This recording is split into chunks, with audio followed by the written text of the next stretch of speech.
A group of bullies is cornering the school beauty, forcing their way on her. She's way too beautiful for her own good, and they know it. They're even live streaming the whole thing to social media. Pure madness. They're obsessed with filming every disgusting moment of this.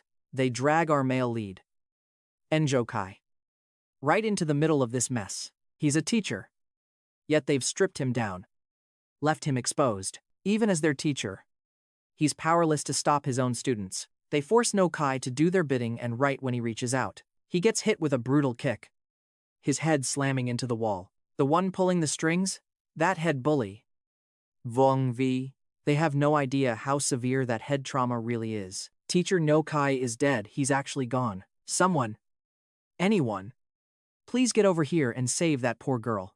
A student screams out in pure desperation. But it's no use. Not a single soul is coming to her rescue. The crowd just watches, recording this sick scene like it's entertainment. But just as the end seems certain, the man suddenly breathes again. He miraculously wakes up, pulling a coat from thin air to cover himself. A voice echoes, "This is your first task since your rebirth." Rebirth? Exactly. You've got 72 hours on the clock. You need to take out the mastermind behind this school violence. For Ngo Ky, the #1 assassin from his past life, this mission is nothing but a total walk in the park. He quickly grabs a test tube of mercury, expertly crafting a device, a makeshift mercury bomb. One slight spark is all it needs. It's set to trigger a massive explosion. But the system chimes in. The system, helpful as ever, drops a quick reminder. Don't you dare lay a finger on anyone but the target. Break that rule, and it's straight to hell for you. Ngo Ky just gives a cold, dark smile, eyes fixed on the window. He nudges the mercury container right off the edge. Now watch this. Here is where the trap snaps shut. I am a law-abiding citizen, so I cannot just go around killing people. But who could possibly predict a freak accident? Right?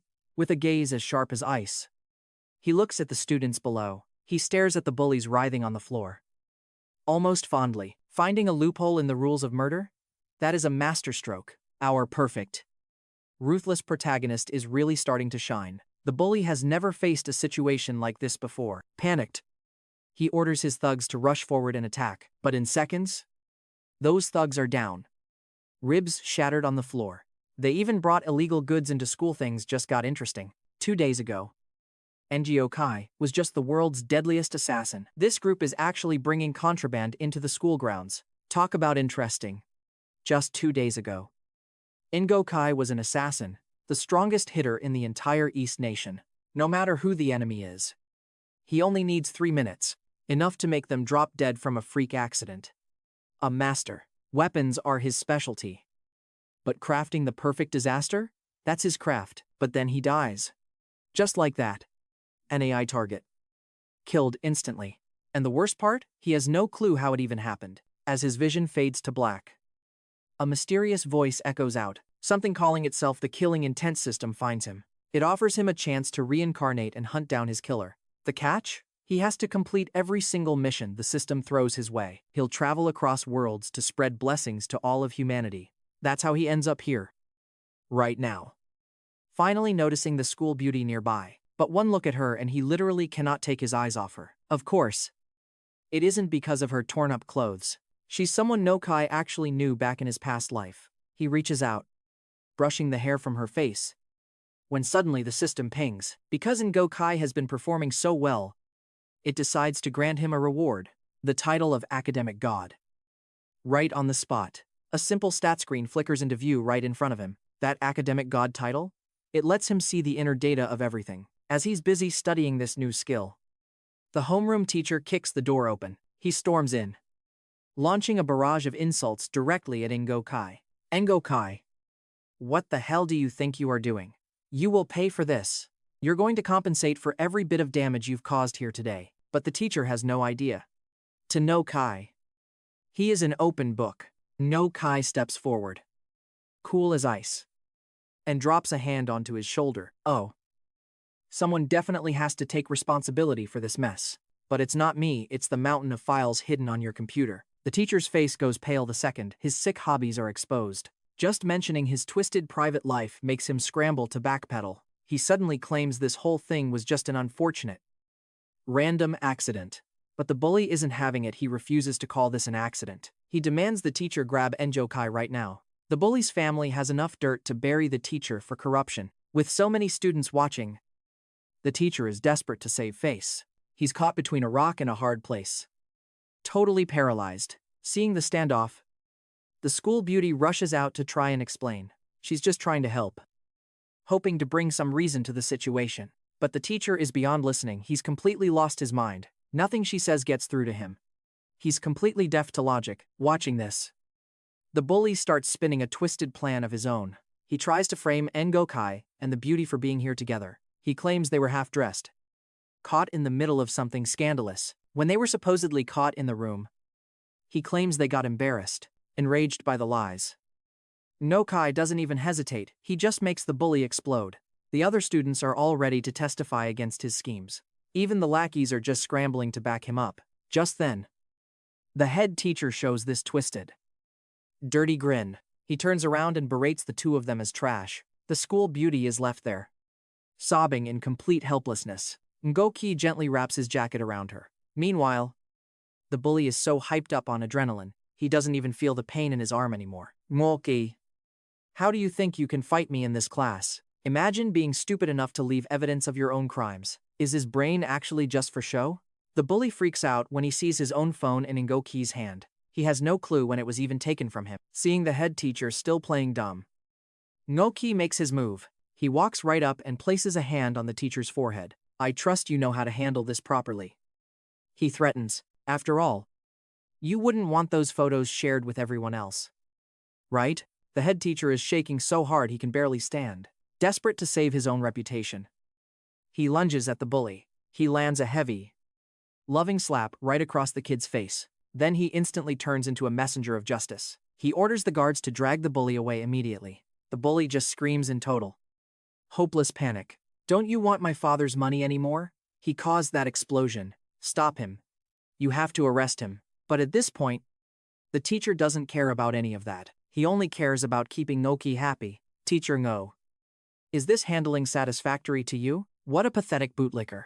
All those images you saved and every dirty thing you've done, I already sent the whole file to the Department of Education. I am sure they will reward you handsomely for your service. The old man drops to his knees, begging for his life. But Ngo Ky doesn't spare a single thought for this piece of trash. By now, the bully has managed to break free from the guards. Looking at his twisted expression, you can tell he is beyond furious. He isn't going to let this slide. Elsewhere, Ngo Ky is just taking a stroll around the campus. Suddenly, the system pops up a new notification. Soul corruption level reached 80%. Pay attention now, here is the real danger. The system explains that in this world, anyone hit by true killing intent transforms into a beast known as a corrupted monster. These things are absolute nightmares. No human being can possibly stand a chance against them. I am actually curious, how many seconds can you even last? Right in your hands. And I am curious too, what does it feel like to kill this thing? But here is the thing, neither of them knows there is a monster. A monster, crouched on the 4th floor window of the school block. It is watching them both from behind, eyes locked on their every move. Years ago, Ngo Ky was getting bullied. The teacher rushed to stop it, but the result? A single kick sent him flying backward. They turned their focus, beating the teacher instead of Ngo Ky. Later, the man tried to report it to the headmaster, but the girl? She stayed silent, claiming it was just classmates joking around. In the end, it was the teacher who got scolded by the head. Ngo Ky knew the truth, but she was too terrified to speak up. The man could not shake the feeling he felt absolutely miserable. Ever since that day, he became the target of their cruel games. He kept enduring those sadistic pranks from the bullies. Was he really supposed to just suffer in silence? If he just looked away, pretended like nothing happened right before his eyes, maybe things would be fine. After all, he was just a regular guy. But he knew he could not do it. He just could not walk away. Giving up was not an option. Getting fired from school? That meant nothing to him anymore. But this time, to his surprise, Ngo Ky finally spilled the truth, flashing a sweet smile. But in the end, that girl fell to her death. The man was drowning in guilt. He blamed his own weakness for everything. He vowed to teach them a lesson, but he was not strong enough. They beat him until he was unrecognizable. How does it feel to watch the past of this old body? Even though he looks exactly like me, he was just plain stupid, weak, Spineless. A total failure. His personality is the complete opposite of mine. Still, I don't hate him. His dying wish is worth respecting. Pay attention, you do not have much time left. Ngo Ky does not care what the system says. This place is a hotbed of violence. A boy is being dragged out as a punching bag. Just for being fat. But with one punch. Ngo Ky sends him flying 100 meters away. They have no idea their final day has finally arrived. Ngo Ky swings the warehouse door open. Come on. Hurry up, I am in a rush here. The blonde guy tries to stub a cigarette right into Ngo Ky's face. But he catches it and gives him a treat. Did you not know? Smoking is pretty bad for your health. These bullies are shocked. But they cannot just sit still after that. But honestly, they are nothing compared to the #1 assassin. He handles them effortlessly. Like they are barely even there. How could he sit still? But these guys are nothing, absolute nobodies, compared to the #1 assassin. He already moved quietly. He leveled all of them. Just like that. Honestly, it wasn't even that hard. Maybe reflect on yourselves? Look. Stop obsessing over revenge for Ngo Ky. Start by focusing on the mission at hand. What I am doing here isn't about revenge. It is about waking up to something far more important. You are just trash I keep cleaning. But you never end. I wonder just how much of this garbage is left in this school. I don't know where you crawled out from. Teacher, but let me give you a few holes as a souvenir. Clearly, this kid has no clue how massive the power gap is. Ngo Ky effortlessly bats the pole away and hits him with a love-filled fist. The pole spins through the air, flips around, and hits the ground. What a shame if you missed. Ngo Ky, do you really think we are afraid of you? What Ngo Ky didn't expect was a gang pulling out from the bushes to surround him. As Ngo Ky gets ready to clear the trash, he basically turns into Sanji, giving every single one of them a kick. A total scumbag tries to take the chance to strike from behind, but a classmate kicks him flying. You dare to mess with them? Are you not afraid? Only now do I realize that if you want to change anything, you must first change yourself. Following the brown-shirted guy, more and more students jump into the fight. The students who were once bullied start to stand up. Phi duck. Look, can you feel the wind shifting? Putting on a school drama now? You wasted quite a lot of time. Afterward, Ngo Ky and his friends drag the scumbags to the office for a little review session. They get blocked by bullies. But Ngo Ky does not even care. The students who were bullied do not even spare them a glance. But they don't see the bully's arm is actually starting to change. Vong Vai's group stands at the door, watching Ngo Ky. Wanting nothing more than to tear him apart, he is frantically scratching at his own bright red arm. Amidst all this, we see Deep Tufam being surrounded by the bullies.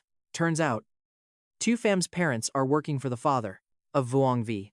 He is forced to get something for him. Or else, Tufam's parents will face the consequences. Tufam rushes to kneel down and beg for mercy. Ngo Ky is playing the lead role in this school drama now, the man who rules the campus. Admired by everyone, a shy admirer slowly makes his move toward the campus star's classroom. Can I talk to you for a second, just for a moment? She's got a look that stands out in any crowd, even her style. Everything she touches just turns into something vibrant. Almost pink. Ngo Ky, are you looking down on me? I am a man of status. I gave you a second chance at life, and you use it to flirt? Just die already, and do it under this perfect sunset. Ngo Ky is walking with a beauty around the campus grounds. The atmosphere is just right.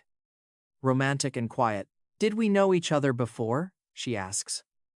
Totally confused. What are you saying? In his past life, Ngo Ky was a hitman. He once crossed paths with a mysterious woman.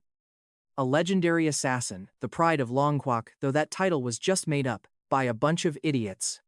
But man, that first meeting was something else. The two of them just clicked.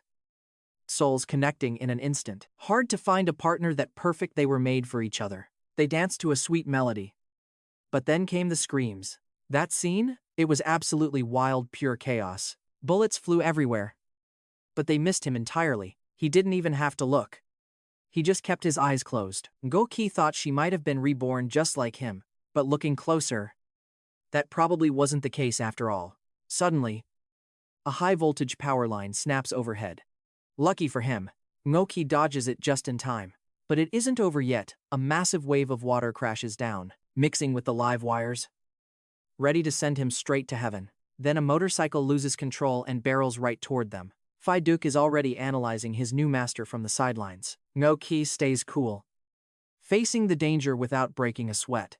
He shifts slightly, triggering his first secret technique. From his palm, a few red threads emerge and latch on. He whips them tight, flinging the bike away in one move. Danger averted. Who on earth are you? Teacher? Just a guy passing by. He replies with a shrug, hearing the explosion. Students rush out to catch the drama. Ngo Ky quickly scoops up the campus star and gets out of there. Once safe, Ngo Ky decides to tell her everything about his rebirth. Why are you telling her that? No rules against it, he says. Besides, normal people never believe it. I believe you. So, what do you need me to do? Teacher? Phi-Duke is stunned. Wait. Why does she believe him? Aren't you afraid? Afraid I'm playing you for a fool? You're different now. Teacher. Plus, what could you possibly get out of me? If you wanted money, I'm an orphan. If you wanted something else, surely there's an easier way. Okay.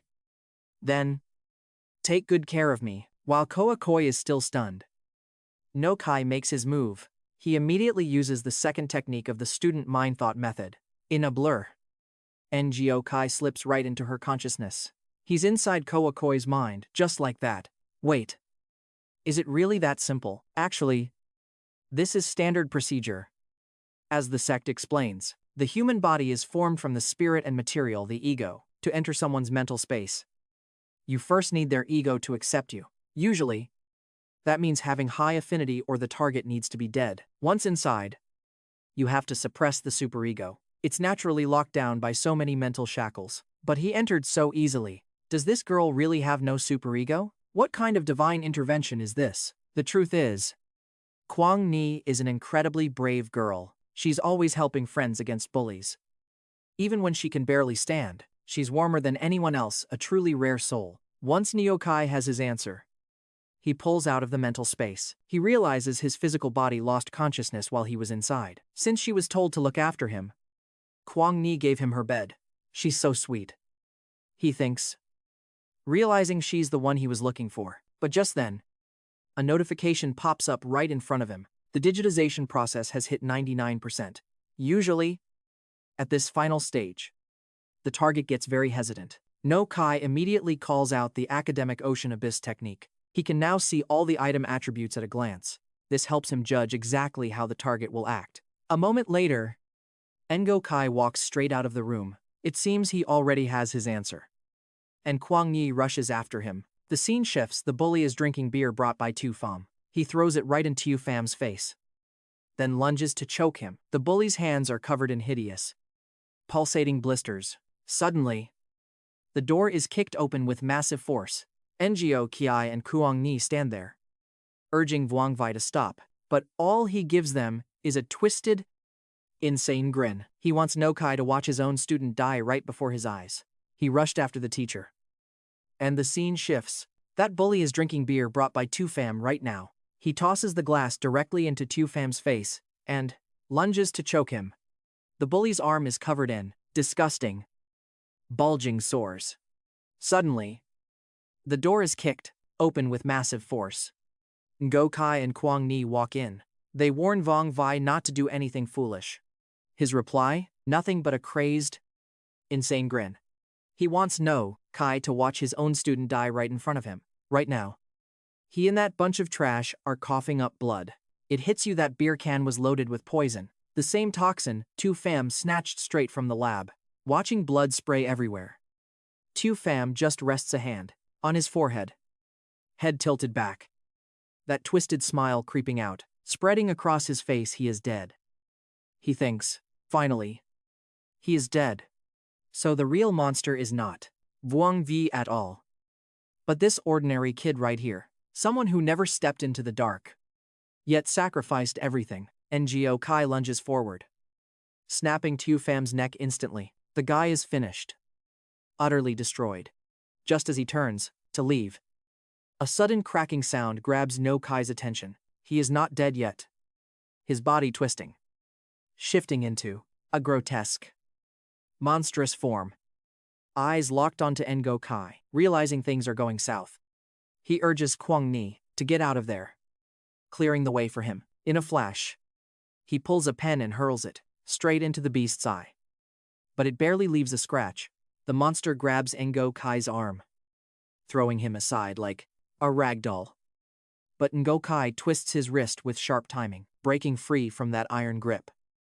And even though the monster's power is insane, he doesn't give up, channeling the Hakai Ngyun Nai technique, gathering a blinding surge of light in his palm, packing some serious, raw force. Sure, the beast is strong, but he is riddled with gaping holes in his defense.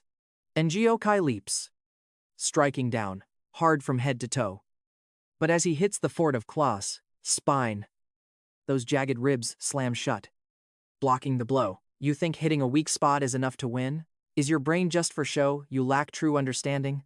So is born when the ego fully breaks loose. It changes depending on the host, evolving into something else. The so lets out a roar, a shockwave so heavy that Ngo Ky goes flying, smashing right through the wall. And look at that. He lands right near Kwang Ni. Pure fate, I guess. Just impossible to keep them apart. This monster might seem basic, a low-level threat at best, but for a rookie like Ngo Ky, this is real trouble. Under that crushing weight, Ngo Ky gets sent flying again, slamming into a trash can with enough force to break bone. Even his right arm is hanging on by nothing. Giving up already? Just die quick so I can move on. I told you. Stop jumping around in front of me. It is honestly so rude. Think you can turn this around?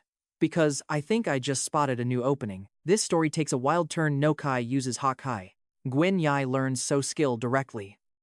And it is unreal. How can a human even handle that much so energy? You think you can just kill me that easily? Truth is, Ngo Ky is using Hakai and Wen Nai to shield. Everything around him takes the hit to dampen the side effects. But his own body? It has to endure even worse pain. The agony is multiplied 10 times over. Yet it is that iron will that drives Phi Duck absolutely mad. Their fists collide, sending a shockwave tearing through the air. Everything nearby gets blown away by the sheer force of it. You might use so skill, but your body is screaming. Let us see how much longer you can actually last. 10 seconds. That is all I need to end this. Ngo Ky swings his leg. A perfect arc, kicking him 3 meters back, not giving this monster a single chance to recover. He lunges, driving a knee straight into the creature's head. Then, he launches himself 10 meters into the air. His severed arm, buffed with a skill, fuses into a deadly drill. With gravity on his side, he dives like a missile. He punches a massive hole right through So chest.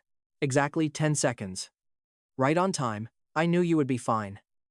But now for the real target. The mission is not as simple as you think it is. Before he finishes, Kwang Ni and the students appear. Their faces look completely blank, almost hollow. Do you want to know who the mission target really is? Out of nowhere, Kwang Ni lunges with a glass shard. She drives it straight into Ngo Ky's chest. It is her. Her innocent look is actually pretty cute.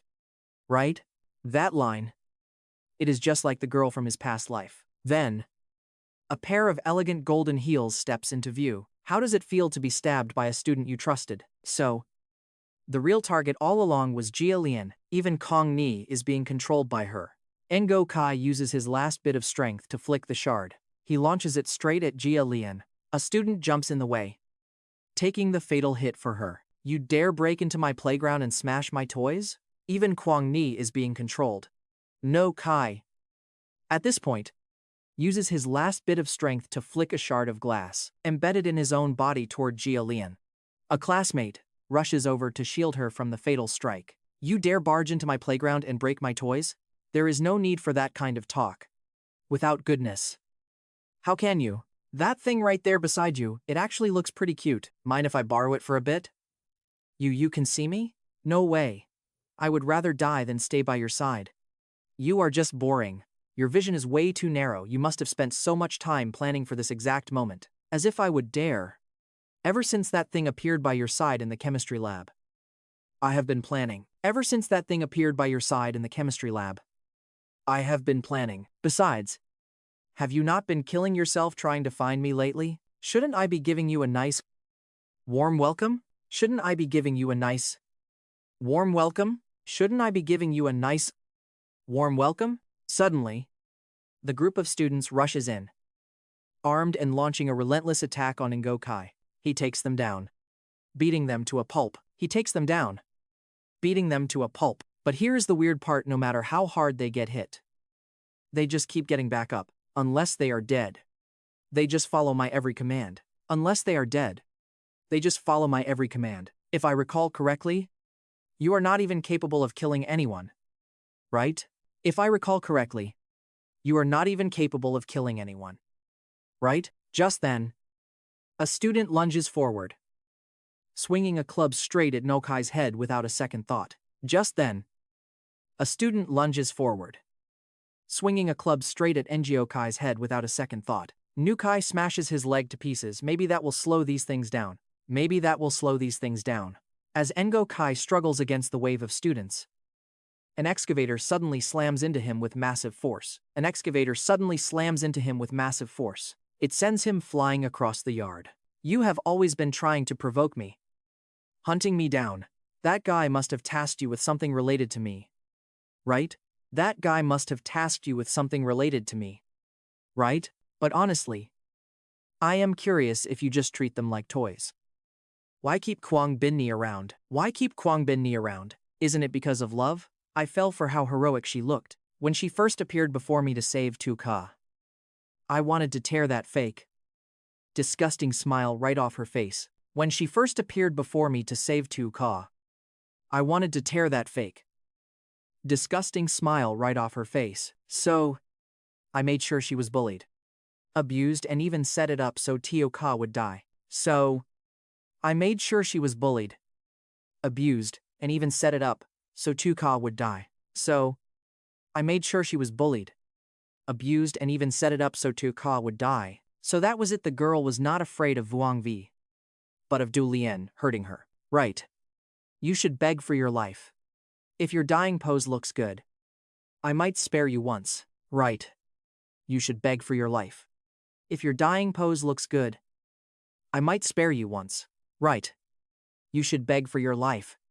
If your dying pose looks good, I might spare you once. You should really be saying that to yourself instead. Du Lien just smirks, completely brushing off Ngo Ky's words and mocking his delusions. Du Lien just smirks, completely brushing off Ngo Ky's words and mocking his delusions. Suddenly, the system alerts him infection rate at 100%. Wait. Where did this infected target come from? I thought they were all wiped out? Eliminated? No way. Kung Ni's body is going through some insane transformation. A killing intent so intense it's practically madness.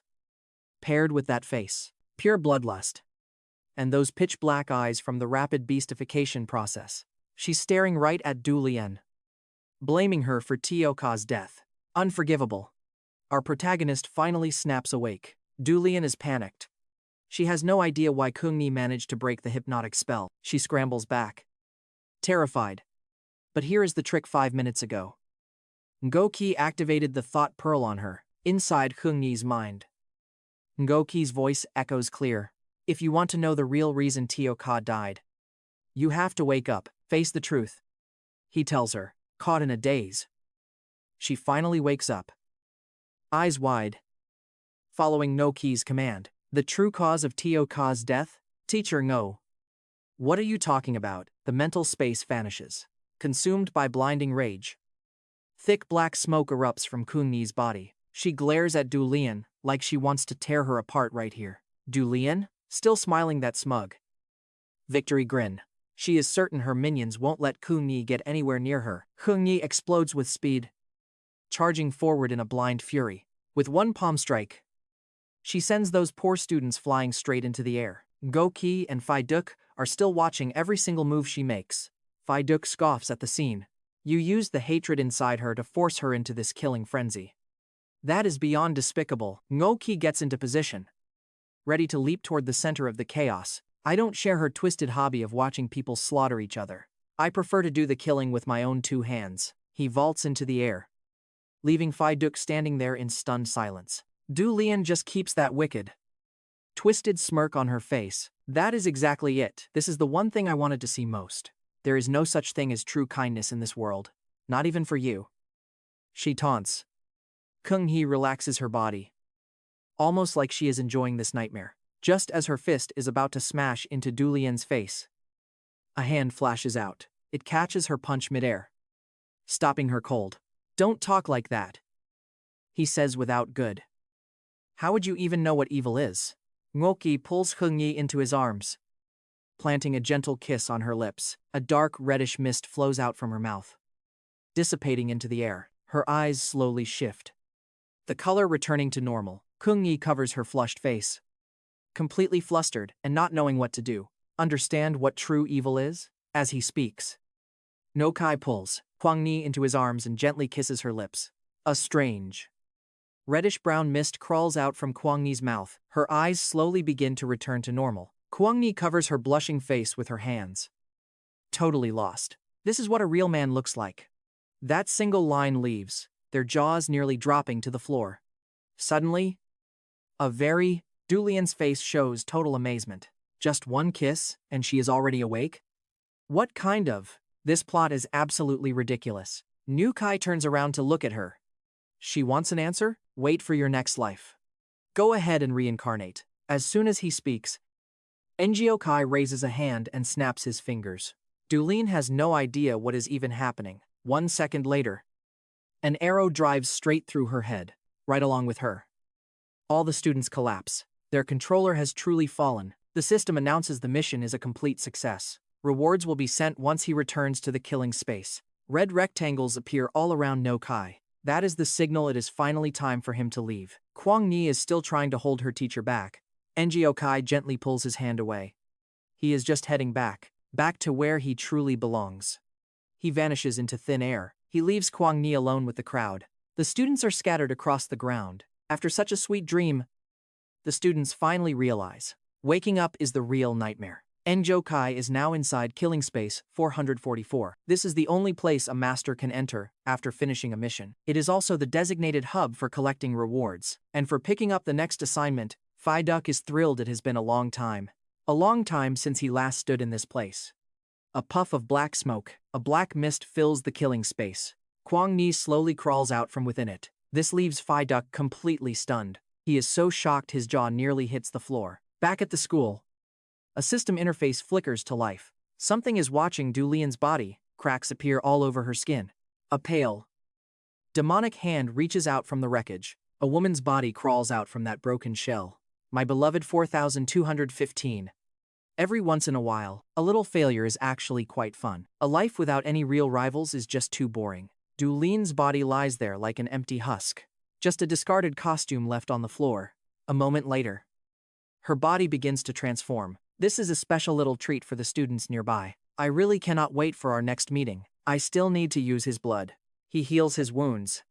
One last look, then he's moving. Du Lian shifts, taking her true form as a golden bee. She takes flight, leaving the brainwashed students behind, trapped in that deadly space. They just keep hacking at each other. Phi Duc is still completely rattled by what he just saw. He shifts back to human form, still struggling to process it all. Just how did he even manage to break into this space? Phi Duc, clueless as ever, starts tugging at Ngo Ky's skirt. She's totally caught off guard. It's plain embarrassing. She flushes bright red, shielding herself, clearly reaching her limit. Fed up, Ngo Ky finally snaps and lands a stinging slap. That had to hurt. She just wants to stay with Master Ngo Ky. She begs him to stop. But Phi Duc is seeing red. He's furious, lecturing her about manners and respect. Before he can lay another hand on her, Ngo Ky steps in. He blocks Phi Duc, face set in a cold, warning glare, leaving the old man grumbling. Ngo Ky turns to her. He asks what she'll do if her family comes looking. Ngo Ky looks down, sad. She's been an orphan forever. She's had to work for every cent just to get through school. No friends, no support. She only just met Du Lian. Phi Duc scoffs. It's a sad story. Sure. But what's that to us? He tells her to get lost and head back to her own world. He tries to shove her away. But then danger strikes. A massive tentacle lashes out, heading straight for Ngo Ky. Instinct kicks in. He's a top-tier assassin. He doesn't miss. Phi Duck lunges to stop him. Wait. This isn't an attack. The system is just running an evaluation on Ngo Ky. The main tentacle sprouts smaller ones. Hovering near his forehead, a status window flickers to life. Pulsing from the tentacle. Mission complete, A rank. Time for the rewards to roll in. 5 talent points to spend however he sees fit, plus stat points and XP pushing him to 80%. Just 20% left before he hits the next level. Finally, his hidden potential is ranked at C. Phi Duck is floored. Staring at the results in awe. The top assassin really crushed that mission. Didn't he? But wait. A tentacle is suddenly darting toward Ngo Ky. Is it trying to evaluate her too? Why would it bother? She's just a lost kid, don't waste the energy on her. It's not worth it. The system is locked on.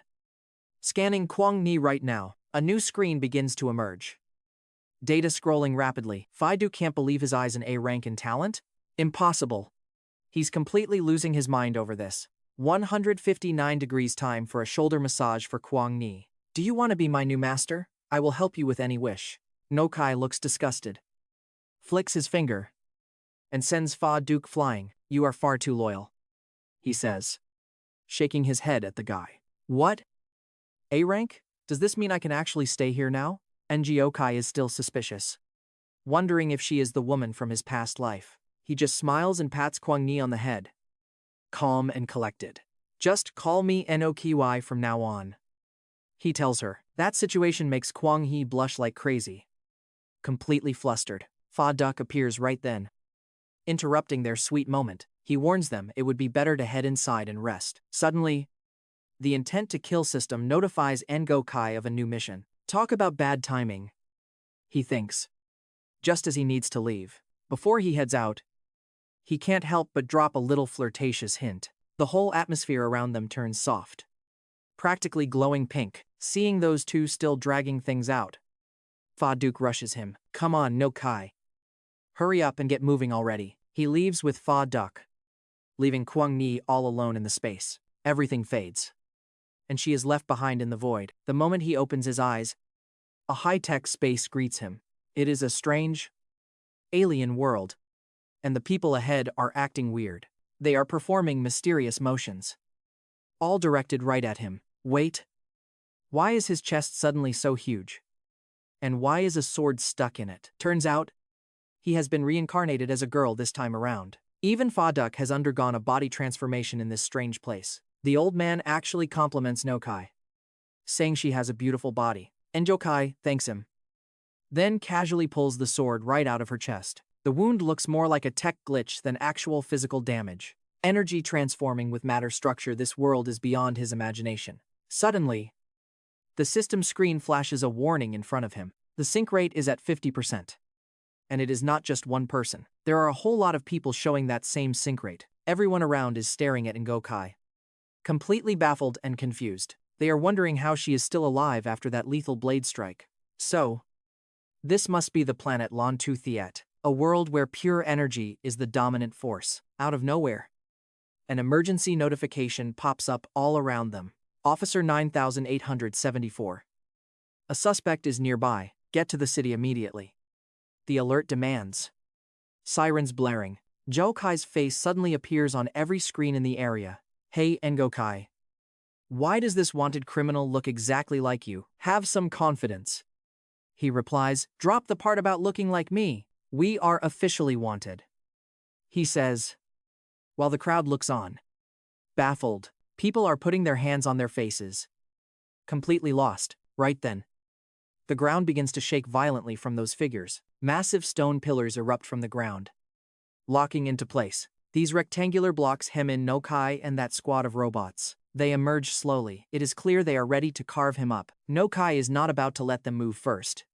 Not today. He kicks off the ground, launching himself straight at the closest machine. But there is something he is missing. Something critical. Those things have regeneration armor. Phi Duck shouts a warning. Watch yourself, you need to stay in one piece to link with your team. Ngo Ky looks stunned, completely lost. As it turns out, Phi Duck just forgot to send over the mission briefing. Classic. The quest interface finally flickers to life right in front of him. Mission 2 vs 2: eliminate the targets to finish the job. If no digital clones spawn, go ahead and wipe out the target. Doing that gives you a chance to rank up your title. If 3 clones appear, taking down the target gets you 50% experience. That is a solid boost. But it gets complicated from here. If 10 clones manifest, defeating the target only nets 10% experience. It is a scaling system. The more they spawn, the less you get. But if those clones overload, and the target is still breathing, you lose your window. No kill allowed. This gets messy fast. Suddenly, a mechanical fist punches clean through his status screen. It slams into Ngo Ky, sending him flying high into the air. He reacts instantly, activating his second skill, Sea of Void. Crimson energy chains lash out, locking onto the robotic squad below. But here is the catch: Ngo Ky does not see the limit. The range of his Sea of Void skill has a fatal flaw. It only affects physical matter. Energy-based targets? Totally immune. The robots shift tactics, deploying heavy laser cannons from their arms. Dozens of searing light beams arc across the battlefield. Everything is locked onto Ngo Ky. He is a sitting duck. He thinks fast, whipping out his broadsword to intercept the fire. With one powerful swing, he cleaves the laser beams in half. Duck watches the display, unable to stop praising his performance. Honestly, the kid is elite, truly worthy of being his master. Ngo Ky dives back into the fray, plunging his blade into a robot's eye. That is the trick. This is how you handle a blade. He tears through the remaining machines. Slash after lightning fast slash. He carves them up like nothing. Barely 5 minutes pass. He lets out a sharp breath, looking cold, and sheathes his steel. That was almost too easy. Just another job for him. These robots really thought they could keep order in this city? Taking them out is risky. It will only draw bigger threats here. Stronger enemies are coming, and he knows it. He turns away, hoping his teammate will show up to regroup soon. Just then, a blinding flash of light cuts through the darkness. High above, it tears through the sky, crashing down like a pillar of light. Right behind Ngo Ky, a voice booms out, sharp and sudden. A real man's house is a golden house, he shouts. Amidst fierce blue flames, a young man steps forward.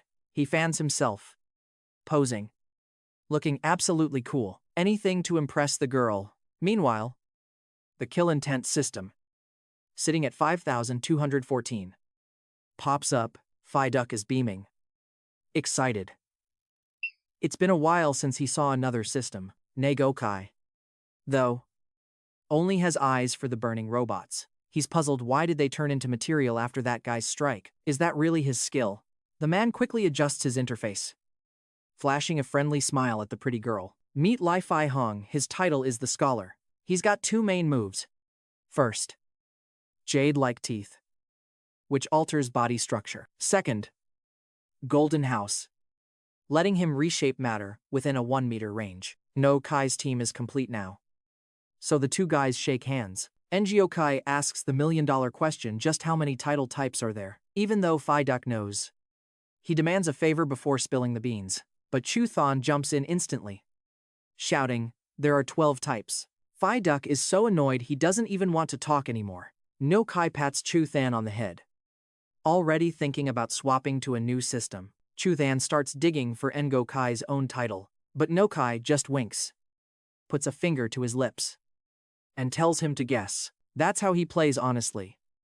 Who can keep up with him? Chu Than snaps, launching into a lecture that actually makes Fai Hong sweat a little. Fai Hong tries to smooth things over, guessing Ngo Ky might be a woman, but Duck drops a line that hits like a slap to the face. This is a real man, he clarifies. Their jaws practically hit the floor at that reveal. A rather impure thought drifts through Fai Hong's mind. He's trembling, stuttering, practically begging Ngo Ky to fulfill a little wish. Suddenly, Ngo Ky catches onto something, turning to warn everyone to move out. You just tip them off. Fai Hong. Now Fai Hong notices too. Eyes locked on the sky. 3 drones are hovering right above them. Impure thought drifts through Fai Hong's mind. Hands shaking, she stutters, wanting Ngo Ky to fulfill her little wish. Ngo Ky suddenly notices something in the air. He turns around and urges everyone to get out fast. Fai Hong, you warned them well. By now, She notices too. They look up, and there are 3 drones hovering in the sky. After a moment, he signals the 2 girls to come closer to him. The guys around them flash lewd smiles, forcing the girls to move toward their leader. When the distance between the 2 girls and the boss is only a few short steps, he's thrilled. Fai Hong decides to charge in, determined to protect the beauty. But the scene that follows leaves him stunned. A real man should face challenges head-on. He stands his ground, right as he speaks. 2 massive figures burst out from the ground below. They are robots, but something about them feels completely off. Suddenly, Ngo Ky has already bolted and fled the scene. Hey, brother. Where are you going? You didn't even say a word. Deep in his mind, memories belonging to the original owner of this body start surfacing. Having just been reborn, Ngo Ky leads Fai Hong and the 2 systems away. They fly through a hail of gunfire, with a pack of robots hot on their trail. The scene shifts to a space that looks just like a prison. A hand presses against the cold wall. With a weary, shaky voice, she whispers, "I finally found the blue team. It is right here." Before she can finish, her hand slips from the wall. She collapses. But then a girl in a blue outfit catches her, urging her to rest. She tells her to leave everything else to her to handle. So this is the red team. The girl in the blue suit is named Thieu Nien. She holds the title of that Fu. Beside her is Tu Hoa, known by the title Da Can Nan. She possesses a unique technique. All things have spirit. With this skill, the natural world develops a high affinity for her. She can easily perceive simple events occurring within a certain range. Suddenly, the door swings open. A man appears and demands that both girls follow him immediately. This guy, Ngo Ky, leads them toward the boss's private room. He won't stop bragging, saying how lucky they are to serve his leader so soon. The girls climb the stairs one by one, without a hint of resistance. It seems they plan to handle this boss as soon as they reach him. Ngo Ky brings the 2 girls to the door. He opens it casually. "Boss, I have brought the goods." Inside the room, a man dressed in a bizarre outfit sits on a chair. He holds a whip, surrounded by girls lying sprawled on the floor. Their hearts seem broken and misplaced. The boss puffs on a cigarette and orders the girls to step closer. The surrounding goons flash disgusting grins, forcing them forward toward their master. As the girls get within just a few steps of the boss, he grins wide. He praises his subordinates for finding such a prize. And slowly, he reaches out. He grabs Thieu Nien directly. He praises his subordinates for finding such premium goods. He slowly reaches out, ready to grab the young girls. Someone serving those officials, the type who can spend thousands of energy points every single day, is a high-ranking official. For them, people from lower tiers are nothing. He slowly reaches out and grabs the young boy by the hand. He just grabs her, ready to do something twisted and vile. A dark, sick smile creeps across his face. Lucky break on this mission, the young man thinks. Without hesitation, he unleashes his Bodhi internal star technique. He pumps his attack power up by 1000%. She locks her hands together, diving down at insane speeds. Like a bullet, she charges straight at the boss. He just looks up, actually enjoying her reckless move. As her fist swings toward him, his figure starts to flicker. All that remains where he stood is a ghostly afterimage. The kid is stunned. Does this guy have teleportation powers? But look closer. The space around them is literally warping. Panic sets in. Is this guy the master of this whole dimension? High above, a massive hole in the ceiling marks where she came from.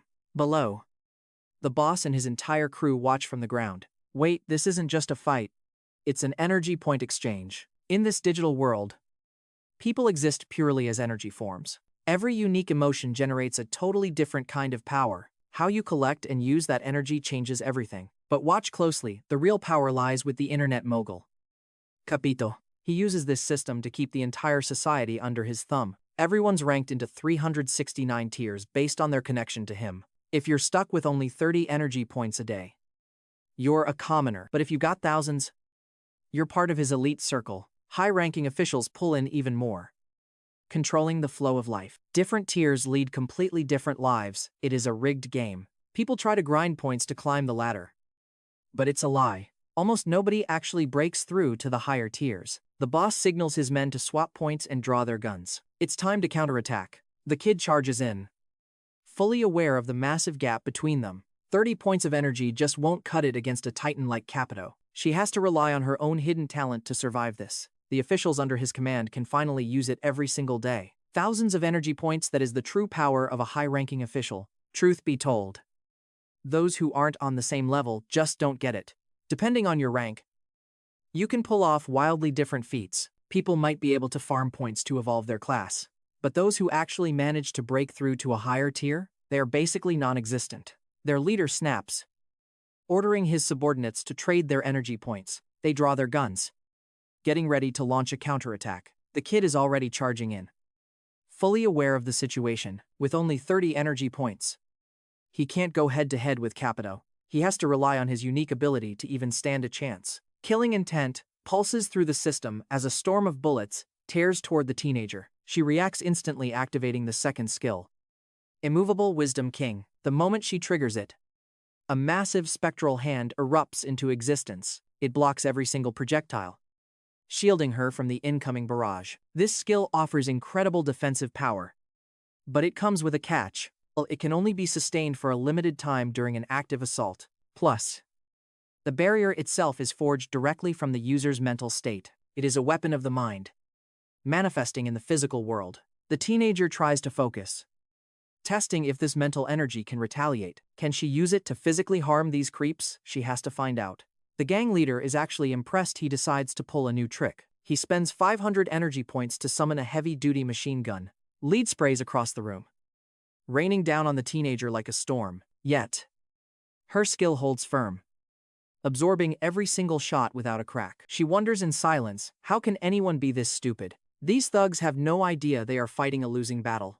Their weapons are like mosquitoes compared to her overwhelming defensive prowess. She stops holding back and activates her first skill, Internal Bodhi. A towering monk manifests behind her, a colossal figure of pure pressure. He holds a broom, winding up to deliver a punishing blow to the boss. Panic sets in as the leader scrambles to spend his remaining points. He desperately triggers a teleportation escape while firing a warning to Capito, but he is far too slow to pull off a clean getaway. A ring of energy snaps into place, locking him in the room. That massive broom in the monk's grip suddenly turns into a projectile. It flies straight through the air, piercing right through the gang leader. The system forces him to log off the server instantly. His form flickers and fades away, leaving only his hat behind. It hits the floor, rolling to a stop in the silence. As the chaos subsides, the teenager pulls back her skills. Suddenly, a sharp pain hits her. She collapses, clutching her arms.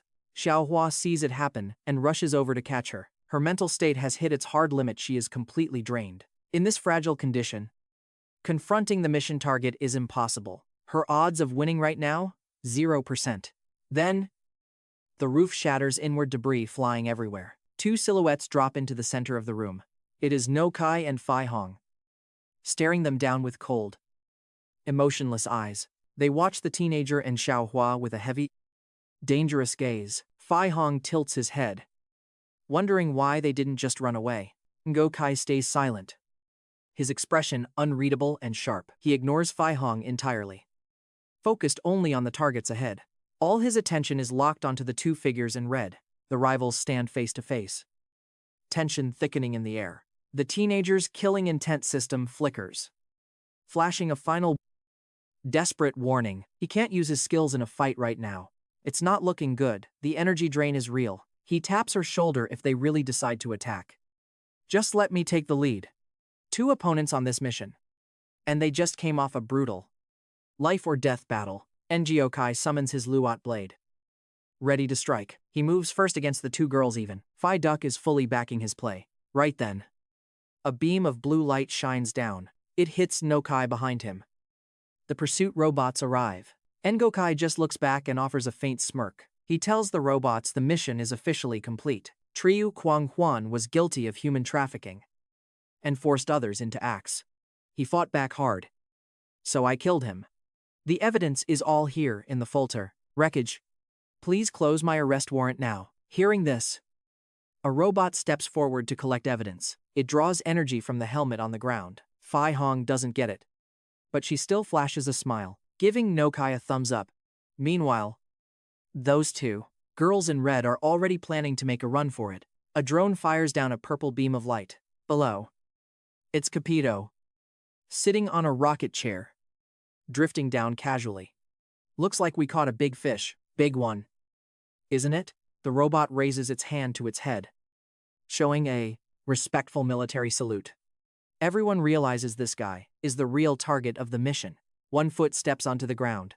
Capito walks toward Ngo Ky, hand resting on his shoulder.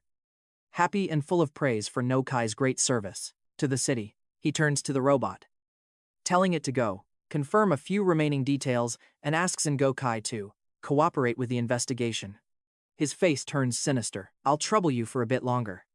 Ngo Ky shows no emotion, saying, it's fine, that's his responsibility. Right then, Ngo Ky turns to introduce a passionate citizen, Lai Fihong, to Capito. Capito turns around and orders the robots to lead everyone back with Ngo Ky to the police station. Capito walks away. But suspicion still lingers. The people at the scene don't know that before dying, Trio Kwang Huan sent a message. But it's not finished yet. Capito sits on his throne, bathed in that eerie purple light. Slowly, his mind drifts back to what just happened, back at the city police station. The air is thick with tension. Ngo Ky is lost in deep thought, replaying the day's madness. He is waiting for an interrogation or some kind of lead. Nothing. Just silence until Fai Hong comes crashing through the door. A massive kick sends him flying, and he hits the floor hard. Ngo Ky rushes over, hauling Fai Hong up to see what happened. It turns out the two girls from the red team ratted them out. They sold every secret they had straight to Capito. Capito steps in, flanked by those same two backstabbing girls. They look way too pleased with their dirty work. Capito barks the order drag Ngo Ky and Fai Hong to the factory. Their dream factory where they'll be forced to undergo re-education. Ngo Ky's face drains of color as he watches the screen. The energy levels for those two red team girls just spiked to 5,000. His team got played, and the red team is already miles ahead.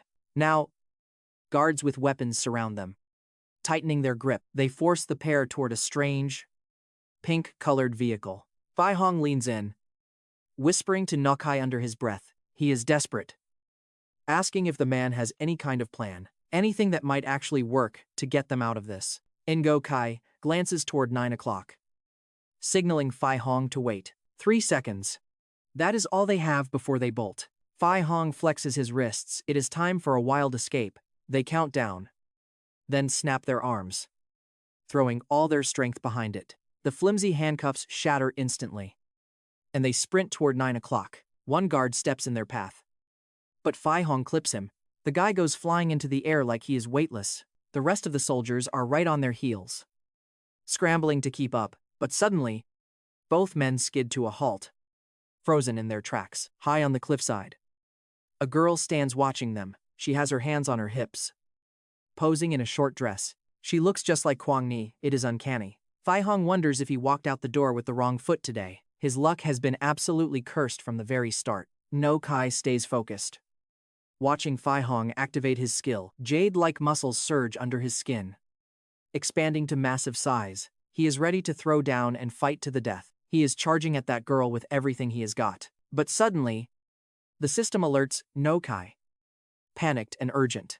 That girl isn't a random threat. It is actually Kuang Bin Ni. Ngo Ky is floored by the news, his heart skipping a beat. He grabs Fai Hong's shoulder, forcing him to stop the charge. Ngo Ky throws his hands up in surrender, while Fai Hong is totally lost. Hung Yi steps forward, waving her soldiers away. She's taking care of these two herself. One soldier tries to warn her, be careful with these guys.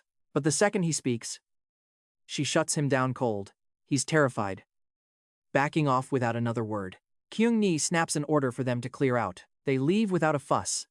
Fai Hong watches her, still cautious. But then, he turns around, and there they are hugging it out. Fai Hong's eyes go wide. He can't believe what he's seeing, ignoring the guy's total mental breakdown. The two continue their moment. They're just living in their own world. Kung Ni is convinced it's a spiritual connection, soulmates. Then Fai Duk jumps in, breaking the mood. He's suspicious, demanding to know how she even got here. After a long, serious think, Ngo Ky turns to him. He tells Fai Duk to check, is this really the Kung Ni they know? Fai Duk looks stunned, confirming it's definitely her. No one else could make it this far. Fai Hong immediately rushes in, eager to shake hands and introduce himself. Poor Ngo Ky. He's clearly not a fan of the new guy. But then, Hung Yi shifts gears, diving into the mission. The sudden switch to serious business catches Fai Hong off guard. It's one surprise after another for him. Meanwhile, inside Capito's room, he's watching them on the feed. Ngo Ky and Fai Hong are putting on quite the show. They're acting like they've been captured by Captain Kung Hee. The hot-headed teen refuses to accept this punishment for the blue team. Now watch how Capito reacts. He's clearly annoyed by the noise. Suddenly, he flips his personality, acting all kind and forgiving. The teen tries to goad him into taking out their rivals. Capito shuts that down fast. He wants results first. Since she volunteered for Trio Kung Won's spot, she needs to prove her worth. She tries to argue, but Tio Ho steps in, cutting her off. They bow respectfully, asking for permission to leave. Even though she's frustrated, she has to swallow it and move on. She shoots Tio Hoa a look before opening the team channel. She flips it to secret mode team kill intent. With this enabled, no one else can eavesdrop on their private comms. He tries to talk back, but Xiaohua shuts him down immediately. They both bow in respect and ask for permission to head out. The kid is frustrated, but he has to swallow that bitter pill. He glares at Xiaohua for a second, then toggles his team channel. He switches it to kill intent mode, a private encrypted frequency. With this setting, there is absolutely no way anyone can eavesdrop. During their talk, both realize that fighting head-on is a suicide mission. It's just not possible. So they shift gears. They settle on Plan B using Xiaohua's ability. She can puppet people, making them take out the capital guy. Even better, the more she puppeteers, the lower the mission rank drops. Everything gets easier. Xiaohua moves toward a guard standing nearby. She triggers her skill, Soul of All Things, and a status sheet pops up. Her current puppetry success rate? Exactly 50%. Meanwhile, on that pink bus, the situation is getting tense. Beyond just Ngo Ky and Fai Hong, there are tons of innocent people, civilians caught for protesting, screaming for basic fairness. Then, a gun barrel jams right against a man's head. Silence hits the room instantly. Fai Hong keeps bugging Ngo Ky with a million questions. He's asking if Kwang Ni has a boyfriend yet. Ngo Ky brushes it off, asking what intel they actually gathered. Fai Hong counts off the main points on his fingers. First, this whole world runs on energy. That's the core. Second, the capital guy is the target. He holds absolute power here. Finally, their rivals are those two kids with unknown skills. Ngo Ky nods, acknowledging the gravity of the situation. Putting those first 2 points together, it's clear, taking down that capital guy with brute force is a lost cause. Fai Hong is still confident, claiming his own skill can handle him. Ngo Ky just looks at him, totally exasperated. It's not a material world, so most of their skills are useless here. Even worse, Fai Hong's power is on a tight timer. Finishing the capital guy in 90 seconds is impossible. Fai Hong just keeps clowning around, acting like it's easy. He thinks if he just lands a hit, he can take him down. Ignoring him, Ngo Ky keeps grinding through the strategy. His face goes dark, looking honestly menacing. He drops a terrifying thought: they need to strip the guy's power. That's their only real opening to win this. Fai Hong sighs, clearly bored to death by all the planning. He points out they have to clear the 4 lieutenants first, but those guys are spread out, making them impossible to track. His face darkens, twisting into something truly sinister. He gives off a terrifying vibe. The only way out is to steal. He needs to take Capito's supreme energy authority to win this. Fai Hong sighs, looking bored and completely over it. He points out that they first have to clear Capito's 4 side gates. The problem? Those 4 henchmen are scattered in different locations. It is basically impossible to track them all down in time. The vehicle slowly screeches to a halt.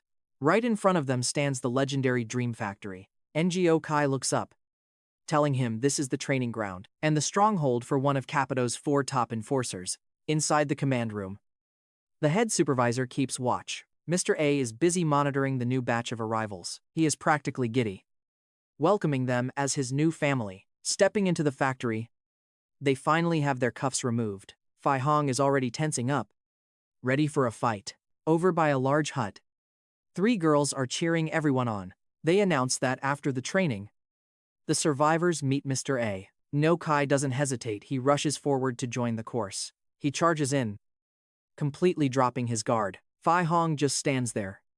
Look of pure confusion on his face. He's looking for the fastest way to get out of this nightmare. Suddenly, another prisoner appears right in front of him. The poor guy is twitching from shock for refusing to train. Seeing such a brutal sight, even Fai Hong loses his cool. You can tell he is absolutely terrified by what he sees. That unfortunate guy is now being dragged away on the ground, right in front of a completely shell-shocked Fai Hong. The guards closing in look like trouble, their eyes filled with killing intent. Every single one of them is staring daggers at him. Fai Hong plays it safe, acting clueless as he sneaks inside.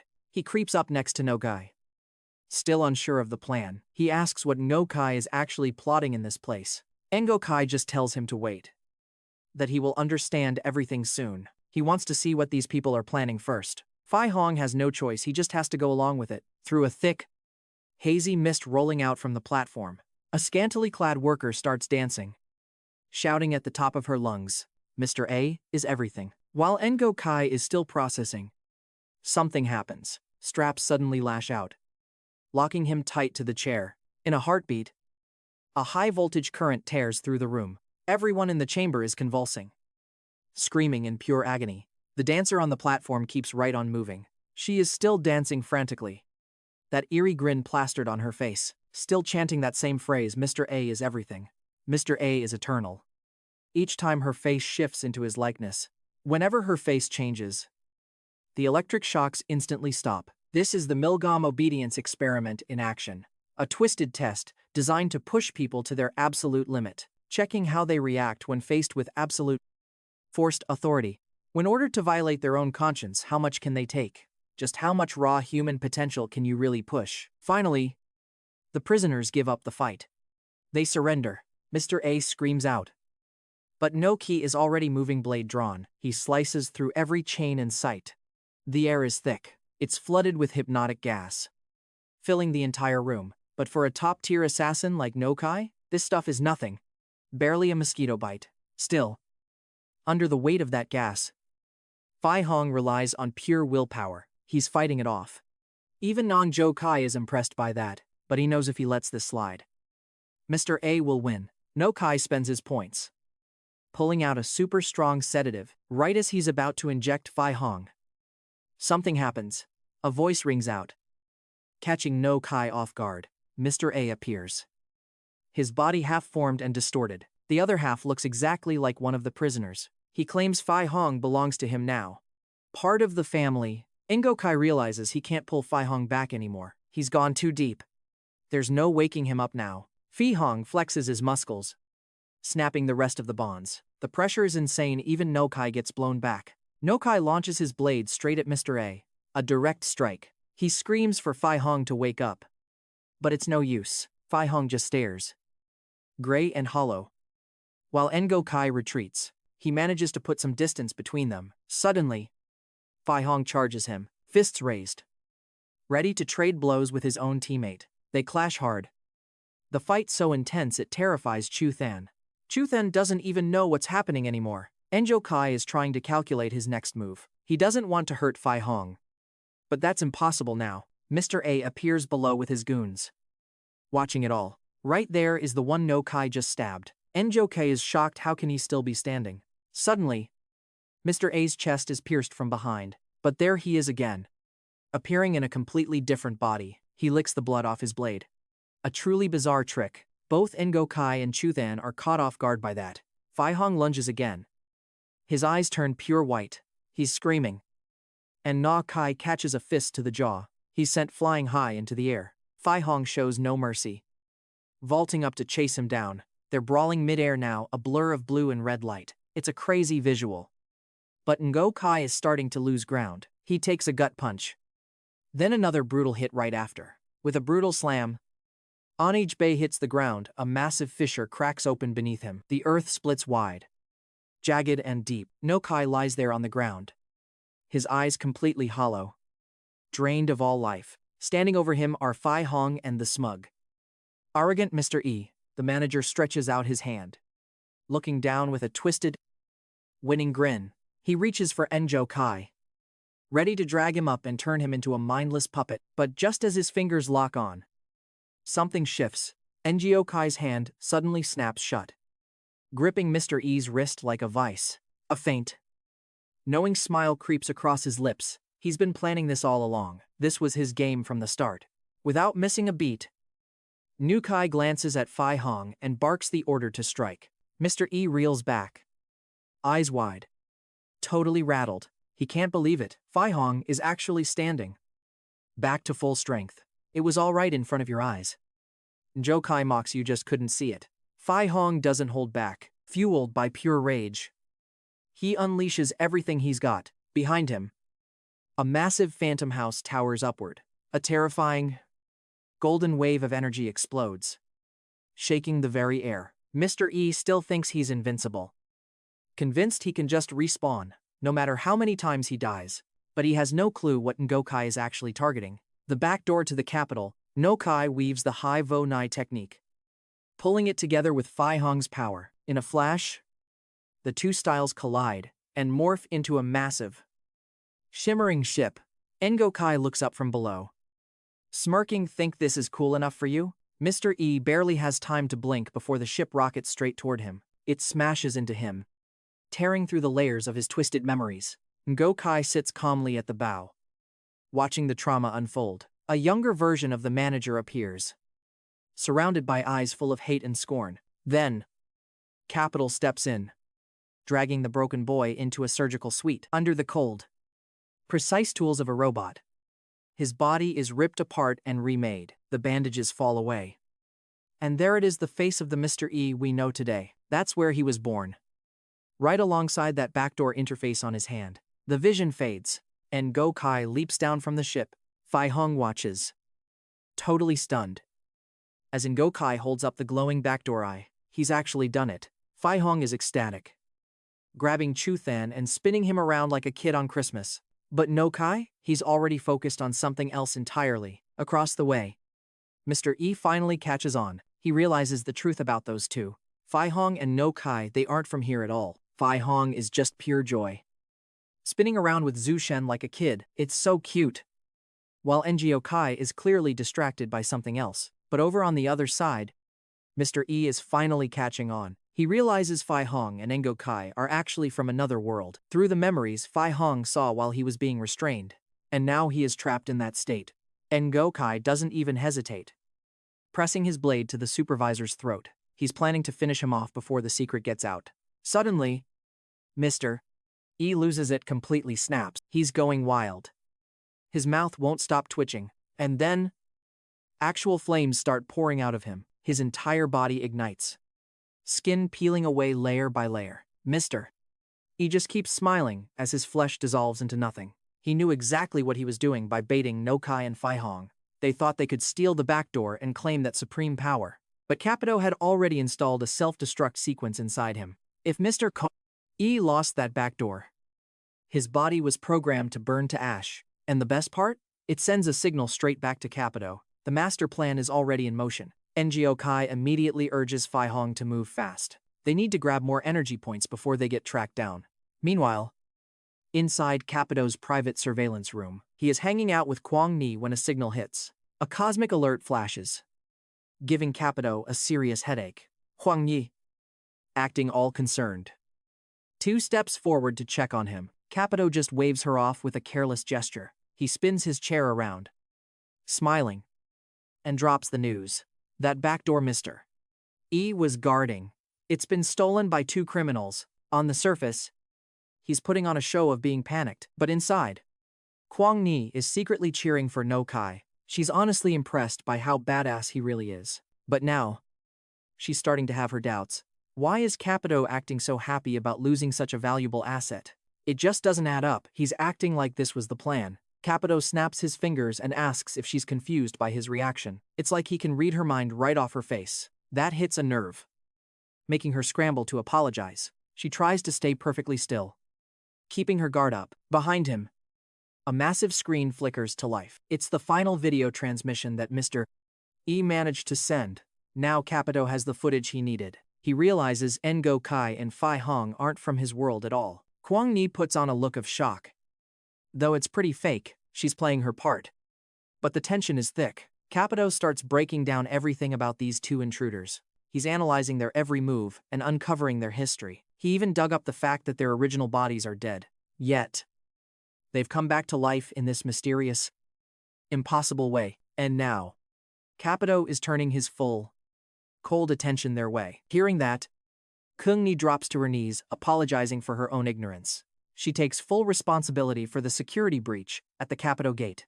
He just gently lifts her up, telling her there is no need for that. They are gifts from the heavens, he says, meant just for us. The perfect addition to my eternal life plan. He continues, seeing Ngo Ky's confused expression. He snaps his fingers. A planet suddenly appears, glowing right in front of them. It is an old world now, completely drained by excessive resource mining. It reached a point of no return, doomed to wither away forever. That is why Capito expanded the energy point system everywhere. It was the only way to help everyone live longer on this planet. They generate energy through human emotional fluctuations to fuel the world. But lately, people have become strangely numb and difficult to move. The 4 leaders Capito groomed tried everything to stimulate them. They pushed the energy points hard, but nothing seems to be working. Capito is becoming more dangerous by the day as the world fades. He believes Ngo Ky and Phai Hong hold the secret to rebirth. He thinks they are the key to making this planet young again. Ngo Ky bows her head, agreeing to follow his twisted arrangements, but inside, her mind is racing. How can she warn Ngo Ky? She offers to go capture Ngo Ky and Phai Hong herself. Capito refuses, claiming he has already sent his own people. Suddenly, the heavy doors are blasted wide open. A monstrous exo creature storms in, tearing through the guards. This isn't just any monster, it is a guard Tio Hoa upgraded. He increased the Zo infection rate, turning him into a living weapon. The creature even deflects every single laser bullet fired at it. The guards are helpless, riddled with holes by the beast's claws. Nearby, Tio Hoa and Thieu Nien are hiding, watching from a corner. They are hoping this level 1 XEO can finally kill Capito. Ngo Ky fakes her shock perfectly, keeping her cover intact. She turns to ask Capito if they should retreat, playing the part. In her head, she is already planning how to finish him for Ngo Ky. Capito is furious, his presence shifting as deadly killing intent explodes. He takes a calm, heavy step toward the massive beast. The monster lunges, claws flashing as it swipes down at him. Capito just stands there, speaking a single, chilling sentence. He thinks this measly level 1 guy could somehow take down Capito. Capito Ngo Ky still acts shocked and turns back to look. She asks Capito if they should retreat. But honestly, she's just scheming. In her head, she's already plotting to finish him off for Ngo Ky. Capito is beyond furious now, letting out this massive wave of killing intent. He strides right toward the low-level player, eyes locked on him. The monster lunges, claws sharp and ready to tear through Capito. But he just stands there, cool as can be, and drops a line. Get him now. Instantly, a cage erupts from the ground. It traps the energy, locking him tight inside. Then Capito scowls, orders the guy killed, and just like that, the target is shredded into countless pieces. This raw power leaves Ngo Ky and the red team in shock. They have no idea what kind of monster Capito really is. Twisted shards of iron rain down at Capito's feet. Capito smirks yes. This is the power of a world master. Energy pulses as Capito turns around, slowly, walking toward Ngo Ky, saying he sent Ky to the Dream Factory to bring Ngo Ky and Phai Hong back, and he's going to handle the situation with Sung Quan too. That's when Ngo Ky realizes the danger. Asking what he means, Sung Quan's body begins to distort, twisting into strange shapes. Digital codes crawl out, slithering right into Capito's hand. He believes outsiders are hiding everywhere in this world. It's not just Ngo Ky and Phai Hong. Even though they're just bugs to Capito, they're still a massive annoyance. Ngo Ky finally gets it. This guy Capito is hunting down any abnormal data in the system. She can't even send a warning out now. Her own cover might be blown at any second. All Ngo Ky can do is pray for them to stay safe, feeling totally powerless to help from here. Meanwhile, back at the factory, Phai Hong is still questioning why Ngo Ky won't free the people under hypnosis. Ngo Ky just shrugs, calling them a valuable fighting force to farm energy points. But Fai Hong thinks that's exactly how Mr. Crashin acts. No way he's playing that game. Ngo Ky tells him not to be so naive once you grab control of energy. Points are everything. Without them, there's no way we can beat the main mission target. Fai Hong doesn't care and lunges to snatch the backdoor key from Ngo Ky. To Fai Hong, a real man doesn't use people like that. But Ngo Ky? He couldn't care less about those principles. Tension is through the roof. They're about to fight their own teammates. On the sidelines, Chu Than is desperate, trying to talk them down. Meanwhile, Fiduk is over here, cheering them on. Go for it. Hit harder. Tear it up. Just as the heat reaches its peak, a voice cuts through. Why don't you two just hand that back door over to me? I just finished my mission. And you two can keep going. Suddenly, a voice cuts through the tension. Chi Bang. Hand over the back door right now. He demands. I just finished my mission. And you two can keep going. A middle-aged man suddenly appears, looking like he owns the place. He's sitting tall, lounging right on top of a luxury supercar. But get this, his own bodyguards are literally lifting the car up. Fai Hong thinks he looks ridiculous and tells him to go nap. Keep dreaming, he says. And Ngo Ky is actually pretty pumped. A shortcut like this, landing right in his lap. Unbelievable. The man flashes a nasty, twisted grin. And then it happens. A glowing dragon crest flares up right behind him. Instantly, the guards below start acting like total puppets. A surge of raw power explodes outward from the center. The bearded guy laughs, screaming at them to grab the duo. Double bonus for whoever catches them. He shouts out. And just like that, the guards swarm Ngo Ky and Fai Hong. One goon lunges at Ngo Ky, trying to grab him. But he misses. Ngo Ky dodges it like it's nothing. Totally effortless. Still, he's doing his best to talk some sense into Fai Hong. Fai Hong isn't listening, just firing back while he fights. He lands a massive kick, literally caving in a guard's face. While they argue, the bearded guy just watches the chaos. He's still perched on that fancy car, calm as can be. Poor Ngo Ky is trapped, stuck in the middle of this mess. He's desperately blocking strikes from every direction, all while still trying to lecture Fai Hong on what matters. But Fai Hong has completely snapped, losing his cool. He wants to show Ngo Ky exactly what winning looks like. A real, honorable victory. Face to face, Fai Hong triggers his first skill. Jade-like fang. Muscles on his body start bulging, growing huge, 10,000 times stronger in just a heartbeat. An aura shield wraps around him, blasting the guards back. Fai Hong leaps, launching himself straight at the boss. One punch to the face sends the man flying off the car. Fai Hong follows him, raining down a flurry of blows. He doesn't stop there, just keeps the pressure locked in. Then he kicks the guy, launching him into the factory sign. Gravity takes over, slamming the guy hard against the pavement. Fai Hong doesn't give him a second to breathe. He leaps high, diving down with a crushing elbow drop. The bearded man screams as he's buried deep into the ground.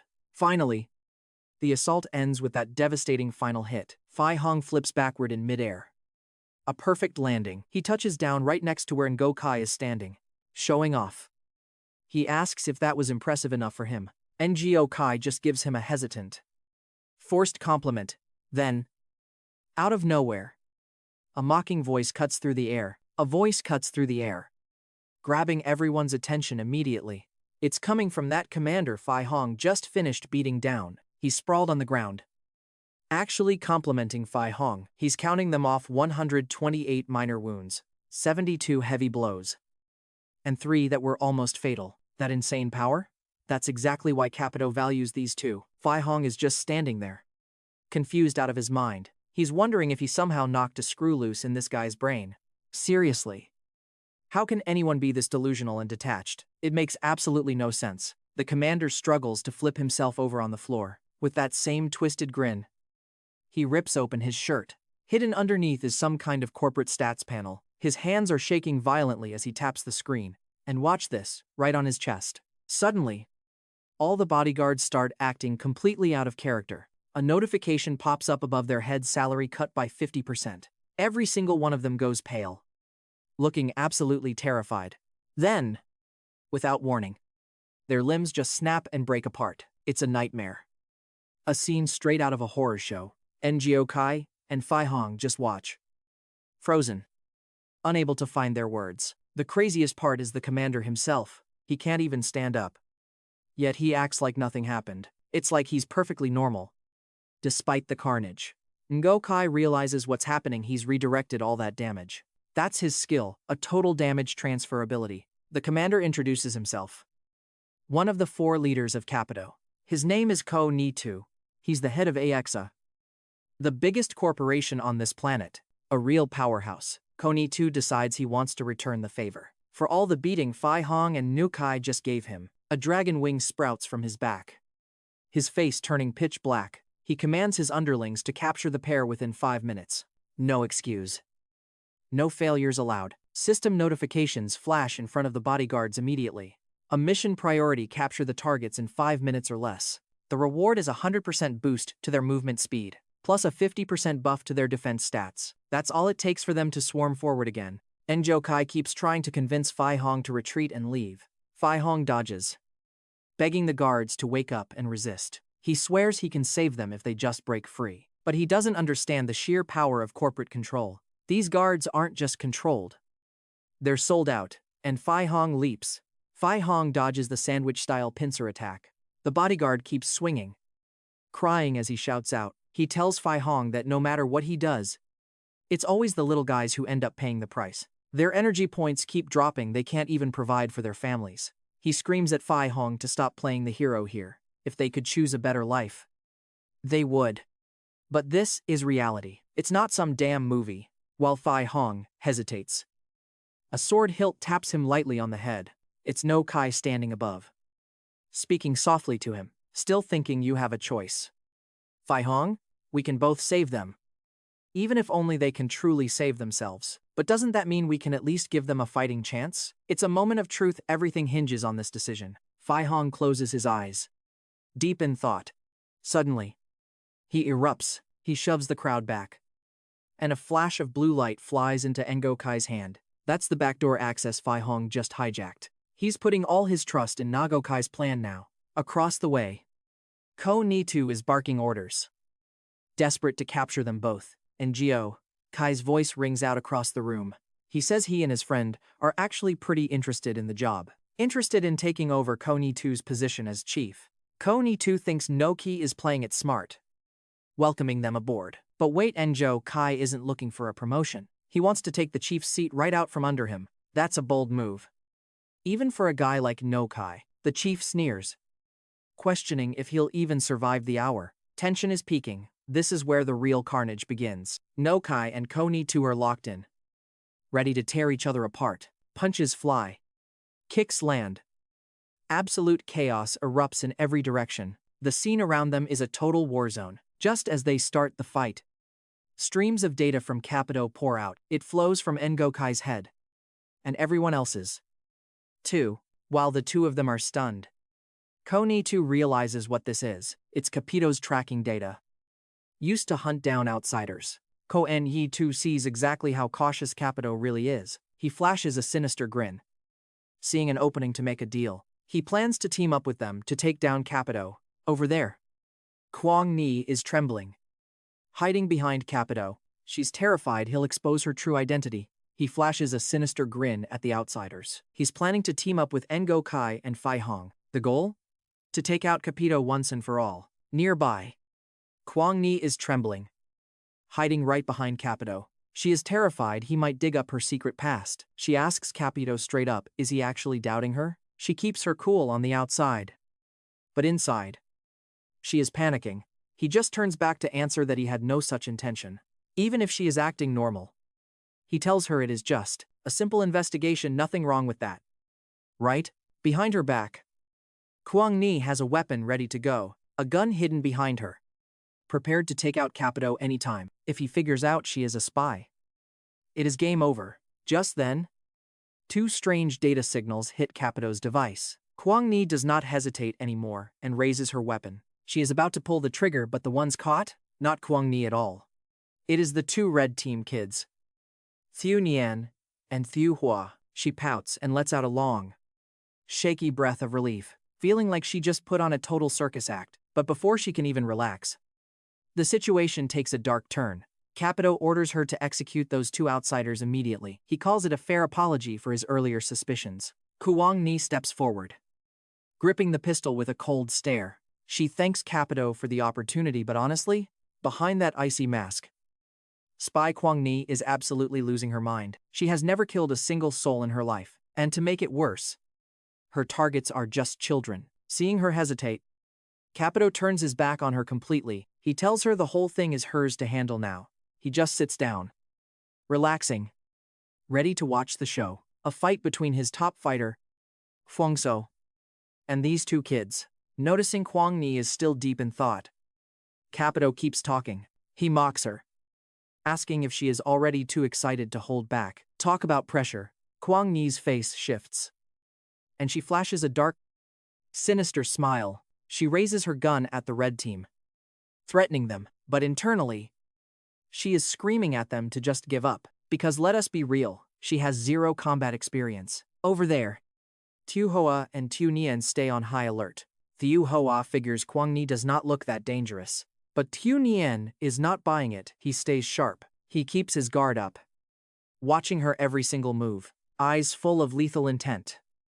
Tiu Nian suddenly leaps into the air. That move catches Kwang Ni completely off guard. She scrambles back, but her foot slips, and she trips. Panic sets in. She thinks this is it for her. Not only is her cover blown, but she might actually die here. Seeing the opening, Tiu Nian fires off his inner power. The Bodhi skill, he launches himself straight at her like a rocket. But just as he closes the distance, she does something unexpected. With one clean kick, Tiu Nian goes flying through the air. Even Kwang Ni looks shocked her own body moved on its own. Turns out, this is just muscle memory reacting to the sudden attack. She doesn't hesitate, spinning around to launch herself right at him, blade in hand.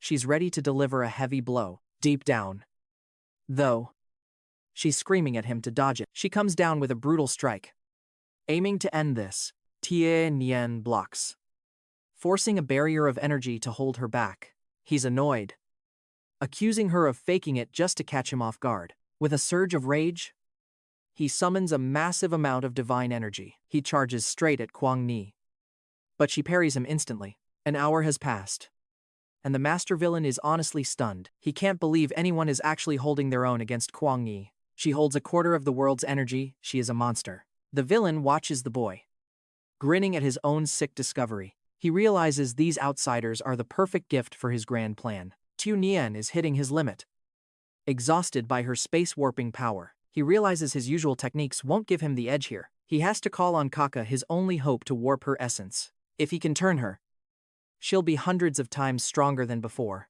and that might be the only way to finally kill Capito.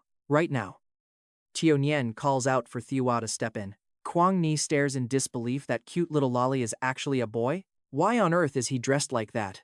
It's completely baffling. Suddenly, an intense killing intent erupts from around Tiu Hoa. He activates his first skill, Spirit of All Things. A status screen pops up, revealing every detail of Kwang Ni. She has no idea what he is doing, but her instincts are screaming. Something bad is about to happen. She grips her sword tight. She charges forward, delivering a clean, sharp slash across his body. Tiu Hoa lets out a gut-wrenching scream of pure pain. But then, Kwang Ni blinks, as if waking from a trance. She's still standing exactly where she was before the attack. She realizes her entire strike was nothing but a vivid hallucination. The villain sees it too. That quiet little boy just played with her mind. Something has been planted inside her, and the game is just beginning. A blade swings a clean, brutal horizontal slash. Tiu Hoa screams out in pure, agonizing pain. Kwang Ni jolts, snapping awake as if from a nightmare. She is still standing there,